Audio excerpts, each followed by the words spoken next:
હીરાવાળાની light વહી ગઈ, હીરાવાળા દડે બચનમાં મળ્યા. क्या बात है सर, क्या बात है सर. નમસ્તે મિત્રો, કેમ છો? મજામાં છો? સ્વાગત છે મારા મિની વ્લોગમાં. આજે મારા છેલ્લા 12મો દિવસ અને આજે સવારના પોરમાં જાગીને હું આવી ગયો કેરી જોવા માટે. મેં તો કેવડી કેવડી કેરી થઈ જોઈ લેવી, પાકી ગઈ હતી, એકાદી ખાઈ લેવી. અને પછી હું આવી ગયો હેરીમાં આવ્યો તો ઉમેશ જતો હું કામે, એનો ઠેલો ભરીને ઉમેશ ઠેલો ભરીને કામે આવી ગયો. પછી હું દુકાને બેઠો પછી આવી ગયો જગદીશ કે મારે પૈસા ઉપાડવા જવા. તો હું નીકળી જાય ભેગું પૈસા ઉપાડવા આવી ગયા અમે શ્રીજીના એટીએમ પૈસા ઉપાડવા માટે. તો એટીએમ માંથી પૈસા ઉપાડીને અમે નીકળી ગયા ઘરે જવા માટે.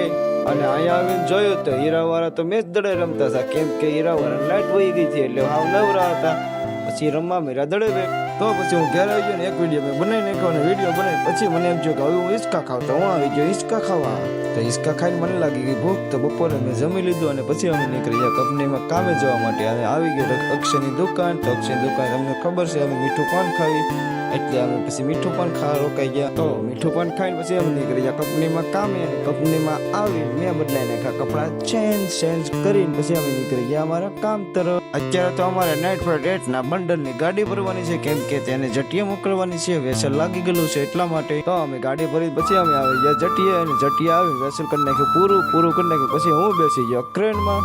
હવે અમારે જવાનું છે યાર્ડમાં આવીને મુનાભાઈ ભેગા થઈ ગયા. મુનાભાઈ કે લાઈક કરતા જજો. તો અમારે જવાનું છે 3 નંબર વેર હાઉસમાં જમ્બોની ગાડી ખાલી કરવા માટે. અહીંયા પૂગતા રાત થઈ ગઈ. પછી આવી ગઈ જમ્બોની ગાડીમાં પટ્ટા નાખી દીધા અને જમ્બોની ગાડી કરી નાખી ખાલી. પછી અમે આવી ગયા જમવા માટે અને જમીને અમે નીકળી ગયા ઘર તરફ જવા માટે. તમને આ વિડીયો સારો લાગ્યો લાઈક ફોલો અને શેર કરવાનું ભૂલતા